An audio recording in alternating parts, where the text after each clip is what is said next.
Hey everybody, and welcome to another episode of The Moose Trail. I'm your host, Chris the Moose Johnson, and today we got a very packed episode for you.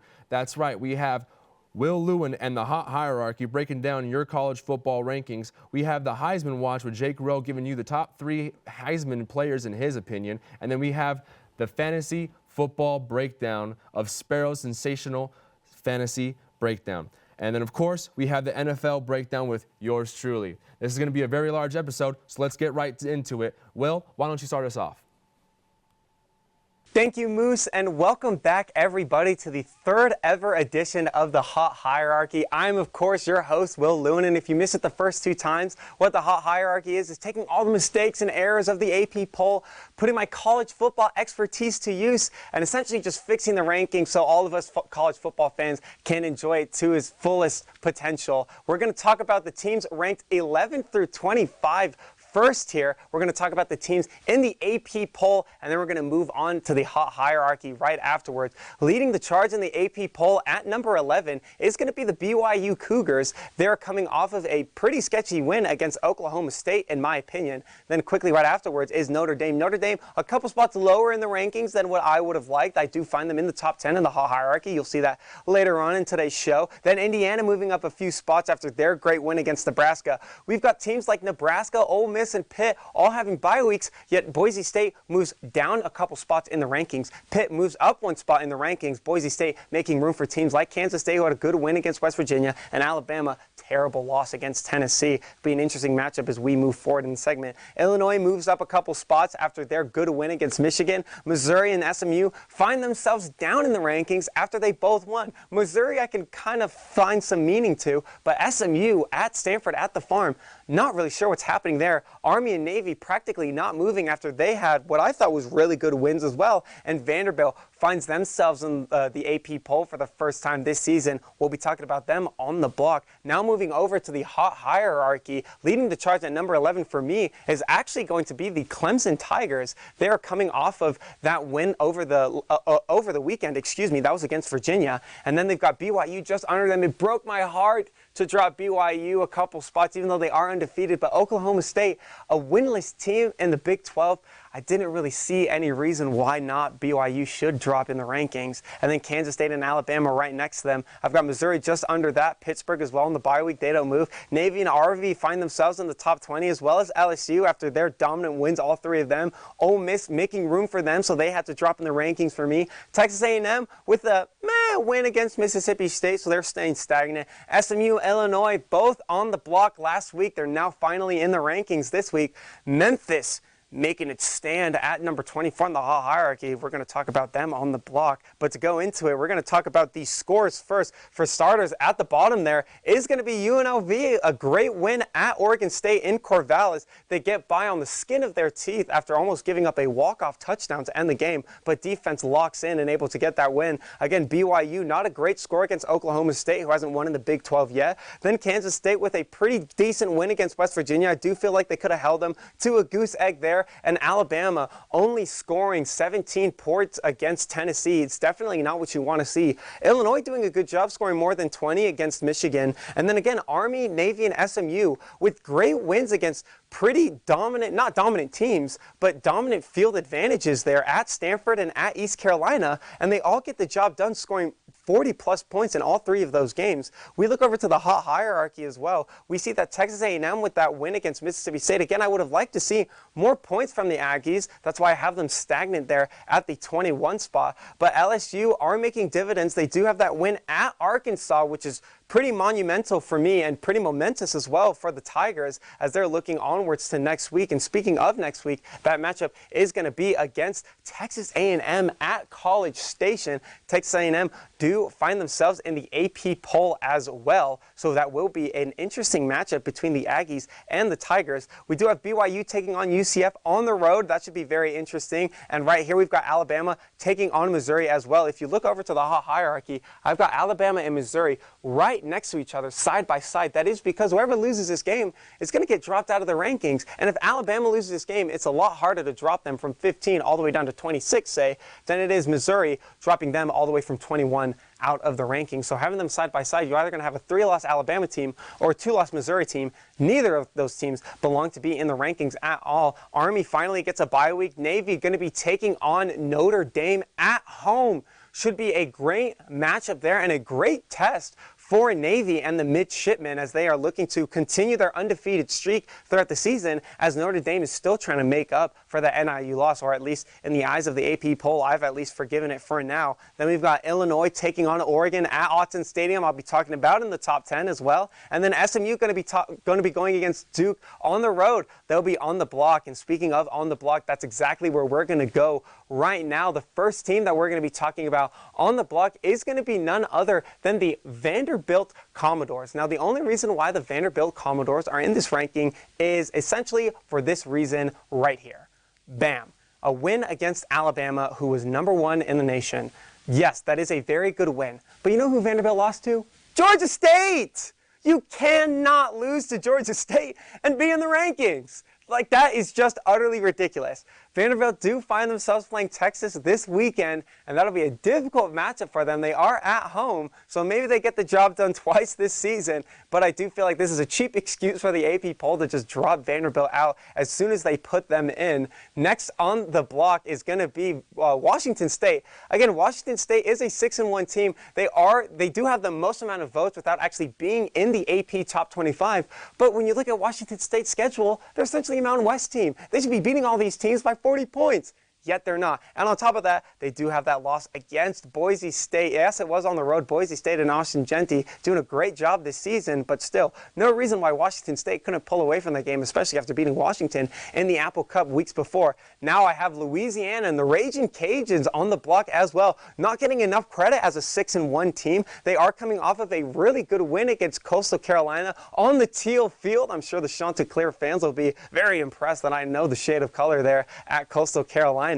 But they do have another win against App State and a win against Southern Mississippi as well. Now you look at Louisiana's schedule, not a lot of great wins, but you look at their offense and how it goes hand in hand with their defense. Louisiana has done a great job of it so far, and I would like to see some fireworks from them for the rest of the season and hopefully make an appearance in the top 25. Now to talk about the most crucial part of the hot hierarchy, it's going to be talking about the Memphis Tigers and why they find themselves at 24 in the rankings. Now, they are coming off of a win against North Texas, and you might be wondering, Will, a win against North Texas, who cares? This is why you should care. North Texas going into this game was a one-loss team. So was Memphis. Memphis had a loss, but it was against a great team who had lost to other teams that were in the rankings as well. They find themselves scoring 50 points against North Texas. Their defense not really doing a job for them. But not only that, but you look at that game at South Florida. That is also not an easy thing to do. We've seen teams like Alabama head down there to South Florida and have really close games against the Bulls, but Memphis able to handle business on the road there. The last team on the block is going to be the Duke Blue Devils of the ACC. They're coming off of a win against Florida State right after they lost to Georgia Tech. Georgia Tech really playing the dark horse in the ACC, but the ACC really is anybody's game. Clemson is leading the charge as well as Miami. We might see them in the championship game, but don't be surprised if we see the Blue Devils in that championship game for the Atlantic Coastal Conference. But that is going to do it for the On the Block segment. It's now time to talk about the most important part, the top 10. Here we go, the AP poll, the first time since 2009 at #1. It's going to be the Oregon Ducks leading the charge there as they get their win over Purdue at night. People always talking about, oh, playing Purdue under the lights. You have a funny number next to your name. You got to watch out. Oregon handling business against the Boilermakers. Georgia, again, great win against Texas. They move up 2 spots. Penn State and Ohio State bye weeks. They don't move at all. Texas, that loss against Georgia, but they only dropped to #5 Miami with a win against Louisville. They don't move at all. We'll talk about them a little later. Tennessee, again, a win against Alabama, sees them in the top 10, back in the top 10 for the AP poll, actually. And LSU, a win against Arkansas. We'll talk about them as well. Clemson beats Virginia. Iowa State beats UCF. But they move down in the rankings. Now to talk about the hot hierarchy for the second week in a row, it is going to be Oregon leading the charge again. I already talked about it. Great win against the Boilermakers, but we will be talking about them again as we look on to next week. But before that, again, I've got Georgia jumping Penn State and Ohio State as well. I do feel really bad for Penn State as they've kind of been the joke of the top 10 when it comes to the AP poll. Everybody just moving around them. Georgia, Alabama, Texas, Penn State just kind of remaining stagnant there. They are kind of the sleepers in all of this. We'll look to see if they make any noise as as the season continues. Then I've got Notre Dame. They've got them at 12 in the AP poll. I've got them right here at number 5. They've just played Georgia Tech. And again, we already talked about that game at Navy next week. They're definitely going to be looking forward to that. Miami, again, a great win against Louisville. And as we look to the scores, you can kind of see why it was such a great win. Scoring 50 points against the Cardinals is no easy task, especially when you're doing it at their home stadium. Then Texas, I've got them dropping all the way to 7 to make room for Miami and Notre Dame. And then Tennessee, again, as well as the AP poll, I have them back in the top 10 after they beat Alabama by a score of 24-17. Again, not a great game by either team. That's why I don't have Alabama moving too far down in the AP poll, but still, you're going to be a 2-loss team in the rankings regardless. Iowa State, again, a tough win against UCF, but a win nonetheless. I keep them stagnant. And Indiana, you can't just go into a Nebraska game, score 50 points, and not expect to be in the top 10 as an undefeated team. Now, as we look into next week's game, this Oregon-Illinois game is what scares me the most. We've already seen so many number 1 teams drop in the rankings already. We've seen Alabama, we've seen Georgia, we've seen Texas. Now Oregon has their shot at number 1. And I feel like Oregon may be a little more focused on their game at Michigan in 2 weeks' time, that Illinois might be able to come into Autzen Stadium and spoil the Ducks this weekend. But after my predictions last week, may not be the case. Then Georgia has a bye week finally, Penn State at Wisconsin, and then Nebraska going to be taking on Ohio State. Again, this game against Vanderbilt and Texas is really going to be the reason that drops Vanderbilt right back out of the rankings as soon as they got back in. And then LSU and Texas A&M should be a very good game amidst all the bye weeks between Tennessee, Clemson, and Iowa State. Then on the hot hierarchy, it is going to be very interesting for Miami, who's taking on Florida State at home, as well. Again, Notre Dame taking on Navy on the road. Should be very interesting. A great matchup for either team. This will be a good excuse for Notre Dame to be into the top 4 teams of the nation, as well as Navy moving up a couple spots if they're able to get this win at home. And Indiana definitely going to be thanking their lucky stars that they are at home against Washington. But that will do it for the 3rd edition of the Hot Hierarchy. Looking forward to see you guys in week 10 as we're going to send it over to Jake, who's talking about the Heisman. Thanks, Will. Welcome to Heisman Watch, where we take a look at the NFL's future stars down at the college level and speculate which of the sport's best athletes will soon join a coveted list of football greats and take home the Heisman Trophy. It has been the most incredible past 2 weeks of college football, in my opinion. I took 2 weeks to sit on the couch, watch all the games, and cook up a brand new list of rankings that we're going to share right here. So let's take a look. So for this one, we're going to start at number 1 and work our way down as we have moved some people around and added a new name. Let's start off with Cam Ward. He came in 2nd in my last rankings, but with a 52-45 win over Louisville, it was a close game against a team that they should have beat by a lot, but still the production remained the same. Cam Ward never cracked under pressure. He had 319 yards in this game with 4 touchdowns, and once again, another QB rating in the 90s with 93.3. I mean, the past couple of weeks when we've looked at this guy, he's played clutch games, big games, and still always finds a way where so many quarterbacks can crack under the pressure, resulting in your team getting upset. That has never been the case for Cam Ward so far, and it just goes to show that this guy is NFL ready. He is a clutch quarterback, and he is grooving and moving. So that's what puts him back up at number 1, where he started the year before Genty came along. Speaking of Genty, the Boise State quarterback finally slowed down for, in my opinion, the first time this season. Even though they beat the Hawaii Rainbow Warriors 28-7 down in the islands, Genty played an entire game, which is very rare for the running back. He had 217 yards with only 1 touchdown and 31 carries. I have never thought that Hawaii was going to be the team to slow him down. Yes, it could be the fact that they're playing on the island. That's a lot of travel, but still, a sub 500 team with a defense that is not so stellar, limiting the college football's best running back, was very shocking to me. I do think that Genty is going to come back up. It's a huge game against UNLV. He'll probably still play good and be back to his old self, but this was just enough to knock him down from number 1 to number 2. And speaking of new faces, we have Dylan Gabriel coming in at number 3. Now, we typically understood that they were going to convincingly beat Purdue, so I want to talk about their game against Ohio State 2 weeks ago. This was Dylan Gabriel's big test. This was Oregon's big test to see if they belong in the Big Ten against a big opponent, and Dylan Gabriel delivered. In that game, he had 341 yards, 2 touchdowns, and a QB rating of 96. It almost seemed that every single time Oregon touched that ball, they knew that they were going to score a touchdown because they had Gabriel running in there. I think it was a great game, and Dillon Gabriel deserves my respect, and he is now on the top 3. The main thing I wanted to look at this week for these rankings is which players are going to be NFL ready, as well as who's the stars in college football. And I think this list that we have here goes to show that all 3 guys are ready for the next level, and they are proving it week in and week out.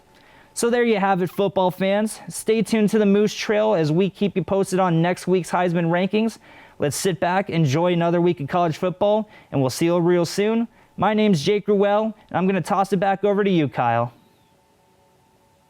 Thanks, Jake. Ladies and gentlemen, welcome back to another week of Sparrow's sensational fantasy breakdown. And this week we look at a couple players that had some off days and off weeks, but we look at some players also that came up and showed out.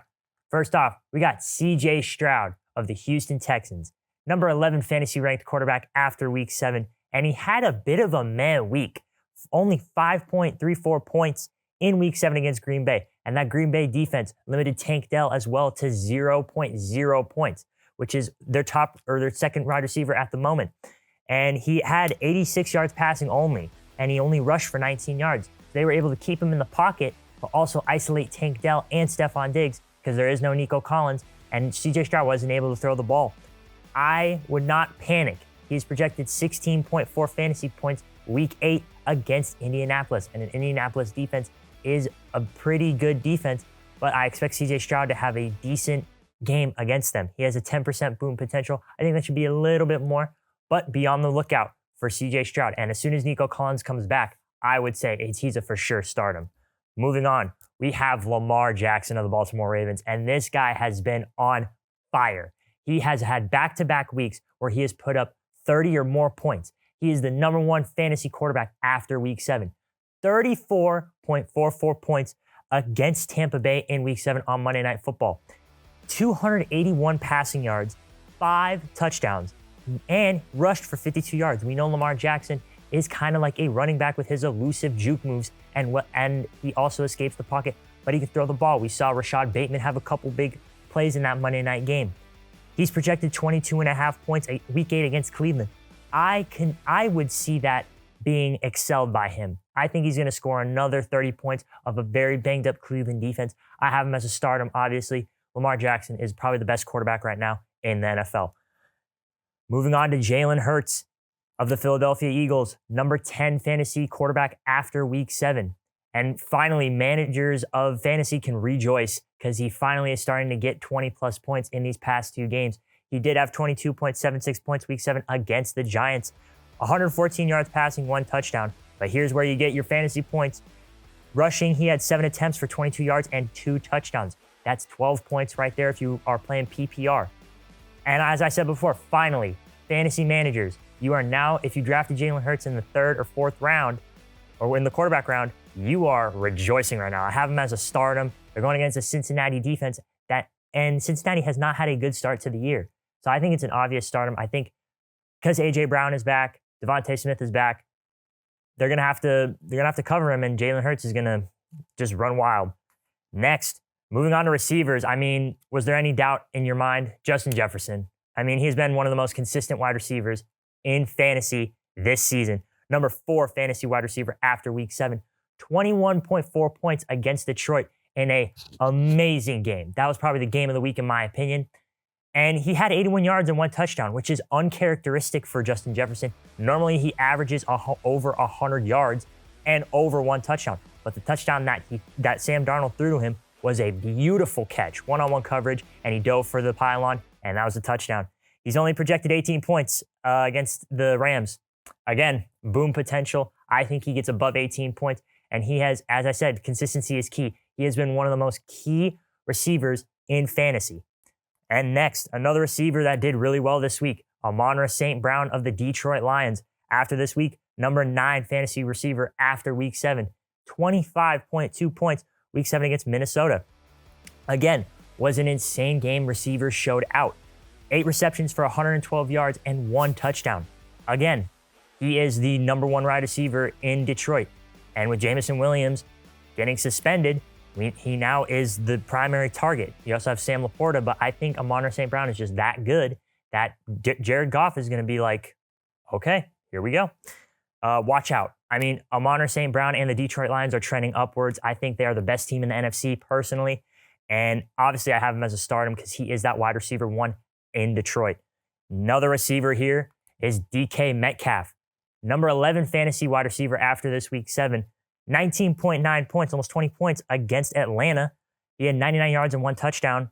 But be on the lookout. He sprained his MCL or has a knee injury. So he is not going to play against the Buffalo Bills in week 8. I have him as a sit-em, obviously, but look out later in the coming weeks because he has emerged as a very, very, very dangerous receiver because he is so tall. He can go and get those jump balls easily. He's had an interesting 3 weeks in fantasy, some ups and downs, but with this last week, 19.9 points, almost 20 points, I say he's on the come up, especially how the Seahawks are playing right now. And next, another, this guy showed out before, rookie, number 8 fantasy receiver after week 7. It is Brian Thomas Jr., 22.1 points week 7 against New England, had 5 receptions for 89 yards and 1 touchdown. He's only projected 13.8 points against a Green Bay defense that limited CJ Stroud, as I said before, and Tank Dell to barely any points. But be on the lookout. This guy is on the rise. I think he is going to just trend upwards the entire season. I have him as a sit-em, though, because this Green Bay defense was really, really, really good against CJ Stroud and their receivers. So look out. Watch out for that matchup. Another guy that had a breakout performance, Cade Otton, the tight end for the Tampa Bay Buccaneers. Number 12 fantasy tight end after week 7. Kind of flew below the radar in tight ends because the person that we talk about next had a really good game too. 18.0 points against Baltimore in what was an unfortunate series of events for Tampa Bay. Chris Godwin and Mike Evans both listed as questionable. Chris Godwin's out. And as I said before, Mike Evans is questionable and he's probably not going to play as they posted. He is out until their bye week and more. So look for Cade Otton to kind of rise in the receptions because Baker Mayfield, he ain't got no receivers to throw to. He's projected 10.5 points against Atlanta. I think his stock is rising. As I said before, two very, very, very bad injuries for that Tampa Bay offense. And he's gonna emerge as probably Baker Mayfield's favorite target. I have him as a stardom due to that rising stock in fantasy. And as I said before, tight end wise, Mark Andrews, finally of the Baltimore Ravens, he gets up there. Number 11 fantasy tight end after week 7. Finally had a good performance, 20.1 points against Tampa Bay, 4 receptions, 41 yards, and those 2 touchdowns. He's only projected 8.2 points against Cleveland. But with how the Baltimore Ravens are playing, they've won 5 straight games. They started 0-2. They're now 5-2. Lamar Jackson is playing out of his mind. And yes, he does have Zay Flowers. Yes, he does have Rashad Bateman. But Mark Andrews is starting to become his target. He's starting to get as many targets as he did last season. I have him as a stardom because he's on the rise. And especially with the Baltimore Ravens playing it how they are, you can expect to see him improve a lot more. Moving on. I mean, the Denver Broncos had a really good performance against the New Orleans Saints. He is the number 26 fantasy running back after week 7. But he got 26.1 points against New Orleans. 2 touchdowns, 88 yards on 14 carries. I mean, he's only projected 15 points against Carolina, but he's on the come up. He is their running back 1, and Bo Nix also likes to score him out of that pocket. But at the same time, you also look at him as a receiving back as well. He can get out of the backfield and is a very dangerous yards after catch because he can truck people. So I have him as a stardom. I think he's on the come up as well as the Denver Broncos. And we have finally Breece Hall of the New York Jets, number 4 fantasy running back after week 7. I think this guy is easily one of the best running backs in football. He's 100% the best running back in the AFC, in my opinion. 26.1 points against Pittsburgh. Yes, the Jets lost that game, but they do have Devontae Adams, Garrett Wilson, and Allen Lazard at the receiving core. Yet Breece Hall had 109 reception yards. He is not only one of the leaders in breaking tackles and yards after catch, he also can receive and catch contested balls. I think he's an obvious start. He's projected 19.7 points against New England, and New England is a very, very beat-up defense. They have some good players, but man on man, I think Breece Hall can torch his corner. But yeah, that's all I have for you guys today. Thank you for watching another segment of this week's Sparrows Sensational Fantasy Breakdown. See you guys next week. Thank you so much, Kyle, for such a great breakdown this week. I really enjoyed that information with, hey, let's go Birds. I want to see what Jalen Hurts can do. Finally, he's starting to actually get in the end zone and help this team out. Feels like they got a little bit of an identity. But time for us to get into our NFL breakdown with me, and that's right. Let's see what we're going to do. We have a lot of new standings that are coming in. I'm going to break down the standings. We're going to go into it. We're going to go down, break down our last week's predictions, and then we're going to break down the predictions for this week. So it's going to be a lot to go over, but we got this. Stay tuned. Let's keep going. First, we have the NFC East. And yes, the NFC East, we have a massive game, one of the biggest games in history, actually, with Saquon Barkley, who has a monster return game to MetLife and actually just racks the Giants. And that was an absolute blowout. Great performance by their defense. The defense showed up, had about 8 sacks, and Saquon Barkley had over 175 yards and a touchdown. Could have gotten 3, but the Eagles went back to the old school tradition of the tush push and the quarterback sneak at the 1-yard line, and Jalen Hurts picked up 2 more touchdowns. So great job by him. And the Commanders, they had to deal with Jalen Daniels being injured, and we have to see if they're even going to play him against a strong defense in Chicago this weekend. So we're going to see what the NFC East is going to be full of. A lot of good teams. Eagles seem like they might have found an identity. The Giants are still a good team. They got to find a quarterback, and that's obvious. Daniel Jones is not the answer, and I think you're going to be seeing him get a new replacement in the draft. So we're going to move on to the NFC North. Yes, the NFC North is the best division in football, and we have talked about this before in the other Moose Trails. This is one of the best divisions because look at all of them. They're currently ranked in the NFL right now, all 4 inside the top 10. From number 2, Lions, the number 3, Vikings, the number 9, Packers, and the number 10, Bears. Now, this is an actual situation where we have a possibility of a 4-team playoff this year. Right now, all 4 of these teams are currently in the playoff picture, and we'll go over that more when I have my little playoff breakdown, which is coming up very soon. So now, we're going to go over to the AFC West. The Raiders, they have to figure out what's going to go on with the quarterback situation. Gardner Minshew, he got benched for Aiden O'Connell. Then Aiden O'Connell got hurt, so then Gardner Minshew came back in. But guess what? Jacoby Myers was their emergency quarterback that week. So if Minshew went down, then the Raiders would have been without a quarterback at all this weekend. So with them having that, they went and signed Desmond Ridder off of the practice squad of the Cardinals, and that is what made their quarterback room be what it is now. I don't think they're going to be able to pull off anything against the Chiefs. Chiefs had a really good year this year. They're not even having a good Mahomes year, but they're still number 1 in the entire league. They're 6-0, and they're ranked 8th with the Moose stats. So it's a very interesting team, very interesting division. We'll see what's going to happen with them, especially now with DeAndre Hopkins just getting traded to him for, I believe, a 4th-round pick. So just absolute fleece by the Chiefs, and it's going to see if they can change their season and save their season with all these injured receivers. Next, we're going to go to the AFC East, and a big talking point for this division. Devontae Adams gets traded for, and he loses to the Steelers as a Raider for his last game in the Raiders, and then loses his first game to the Steelers as a Jet. So it's pretty ironic that happened for them, but the Jets are in trouble right now. They don't have a good offense at all. Their defense is trying to stay there, but like I said last week, they got ran all over. So the Jets don't look like a good team as they have the 21st ranked Moose stat rank. And of course, the Bills, they looked even better with Amari Cooper, and with that communication with him and Keon Coleman on the sideline on audible with Josh Allen for his first touchdown was absolutely beautiful, and that's what you want to see if you're a Buffalo Bills fan, and I believe the Bills have a chance at really contesting for a Super Bowl this year. But let's get into the playoffs first because, yes, we're about midway into the season, and I want to give you a little bit of a playoff picture, so we're going to go down with the AFC first. We have the Kansas City Chiefs at number 1. We have the Texans at 2, the Baltimore Ravens at 3, the Bills at 4.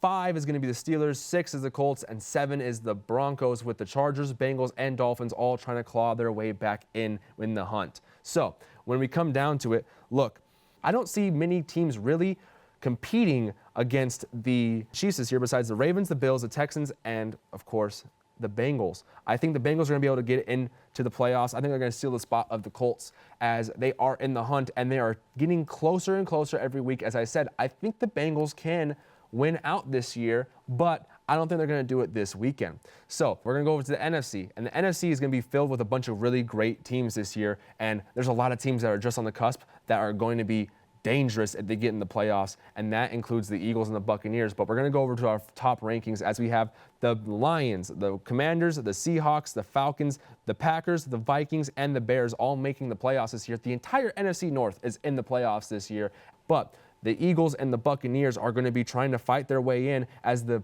Bears, Green Bay Packers, and the Vikings are going to be trying to fight off all those teams. As the Vikings, they just lost their first game. Can they continue their pressure as they are 5-1 now? Can they continue being who they are? Is Sam Darnold Sam Darnold? Is he going to be a different level of player this year, or is he going to go back to where we saw him in the Jets? Now, we're going to go over to our Moose versus the Machine.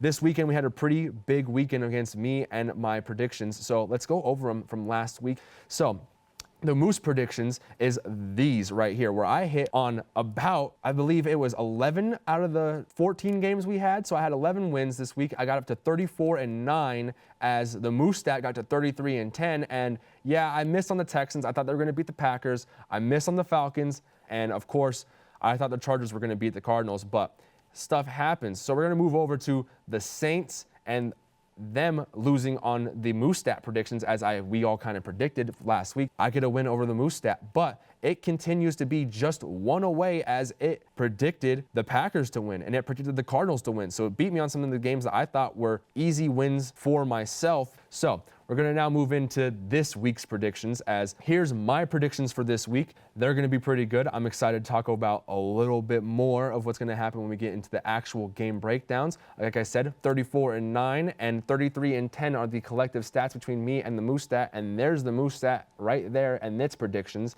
As you can see, a little bit different than what I have down for this week. But let's get into the single game breakdowns, because hey, they're pretty massive this week, and it's going to be quite a few disagreements between me and the Moose stat. And we're going to start it off over here with the Vikings versus the Rams on Thursday Night Football. We always do our Thursday Night Football breakdowns, as we're going to be saying the Vikings are winning this game. And the Moose stat agrees with me this week. Finally, we agreed on Thursday Night Football. We haven't agreed on it for the last 3 weeks. So going to be very interesting to see if the Vikings can pull this one off. Normally, when me and the Moose stat agree, it happens. So might be a good game to look at. Again, now we're going to go into a game that we don't agree on, and that's the Eagles versus the Bengals. Obviously, I believe the Eagles will be winning this game, as they have been finally getting their identity that we've been waiting for all year long, which is Saquon Barkley is going to run the ball down your throat. And when you commit to the run, finally, A.J. Brown and Devontae Smith are going to be right there, and Jalen Hurts is going to throw the ball to them perfectly. But the Moose stat disagrees with me, and of course, Joe Burrow, T. Higgins, and Jamar Chase aren't nothing to scoff at. They're a really good team. One of the first block games you're going to be able to watch this Sunday, so keep your eye out on that. And I believe the Eagles will be beating them. The Moose stat believes that the Bengals will be beating the Eagles. So next, we have the Jaguars and the Packers. I'm going to be saying this right now. I'm choosing the Jaguars to win this week, and this is going to be a hard pick for a lot of people to understand, because the Packers are a great team. They just beat the Texans. Yeah, they just beat the Texans, but here's the thing. That was a total emotional game. It came down the wire. It was a comeback game, and Jordan Love kind of struggled in the beginning. But here's the thing. Jacksonville's coming back from England. Jacksonville's coming home for the first time. They're at home. This is at Jacksonville. This is a total trap game for the Packers. Packers had an emotional dump game against a huge, hard-fought team in the Texans. They're going to walk in, think this is a cakewalk. And Trevor Lawrence has the most dropped touchdowns. Again, I'm going to say that again. Most dropped touchdowns in the league. So if they start catching the touchdowns, the Packers team probably going to lose this game, even though they expect they're going to win. And the Moose stat agrees with that, because, hey, the stats prove that the Green Bay Packers are a better team overall than the Jaguars. But I'm just taking my gut on this as a trap game as soon as I saw it. This is going to be one that we disagree on. I believe the Bills are going to be winning against the Seahawks this week, while I know the Moose stat is going to be disagreeing with me. And that is because the Seahawks have been playing really good football in the beginning half of this year, but they're now starting to stumble a little bit at the end. And now with DK Metcalf out, I don't see them really having a speed threat to really capitalize on the Buffalo Bills' weakness, which is just overall speed on the defensive end. They're not a fast team. The Bills are a really kind of slow, average speed team, to where if you have a speed demon, like, let's say, for example, you have Tyreek Hill. If you have anybody who could throw it to him, they're probably going to dust most of the Bills' defensive backs. So if they have any fast options, look to see them really explode this weekend against the Bills. But the Bills, I think, are going to pull it out with Amari Cooper, especially with him taking off with a touchdown last week. They'll get another one this week. Chiefs are going to beat the Raiders. It's not really a debate to have too much. The Chiefs are a really good team. Patrick Mahomes needs to have a bounce-back game. So does Travis Kelce, and they normally do against the Raiders. And the Raiders are at home, so Raiders, if you want to keep your fan base happy, you got to pull this one out. And I mean, this is the team that struggles on turnovers. You got to capitalize on actually getting turnovers for the Raiders. And the offense, you can't turn the ball back over to the Chiefs. So it's going to have to be a perfect game by them. They're the last team to beat the Chiefs. So if anybody can pull it off, it is the Raiders, and it's an end division game. So we'll see what happens this weekend. Chiefs, I believe, are going to win this game. So we're going to be going over to the Pittsburgh Steelers and the Giant game, which is the last game of the week that we'll be covering, which is our Monday Night Football game. And I'm going to be picking the Pittsburgh Steelers. Shout out to Kevin and shout out to Deborah. Yes, your team are finally going to get picked by me to win.